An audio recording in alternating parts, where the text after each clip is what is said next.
माझ्या बंधू भगिनींनो, आज आपण ज्या ठिकाणी उभे आहोत हा केवळ दगडांचा स्तंभ नाही, हा शौर्याचा, स्वाभिमानाचा आणि अन्यायाविरुद्ध उभे राहण्याच्या धैर्याचा स्तंभ आहे. मी या स्तंभाकडे केवळ इतिहासाची आठवण म्हणून पाहत नाही, तर एक प्रेरणादायी स्तंभ म्हणून पाहतो, जो आपल्याला सतत जाग करतो.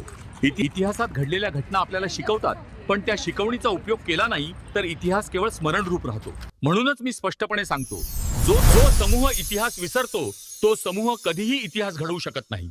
आज दरवर्षी येथे लोक एकत्र येतात, हा उत्सव महत्वाचा आहे, पण लक्षात ठेवा, केवळ उत्सव साजरा करून चालणार नाही. इतिहासातील जे सकारात्मक आहे ते आत्मसात करा आणि जे नकारात्मक आहे ते सोडून द्या. भीमा कोरेगाव आपल्याला शिकवतो की संख्या लहान असली तरी न्यायाच्या बाजूने उभे राहण्याची ताकद मोठी असते. हा स्तंभ आपल्याला सांगतो शौर्य म्हणजे. म्हणून मी तुम्हाला आवाहन करतो, भूतकाळाचा अभिमान बाळगा, पण भविष्य घडवण्यासाठी शिक्षण घ्या, संघटित व्हा आणि संघर्ष करा.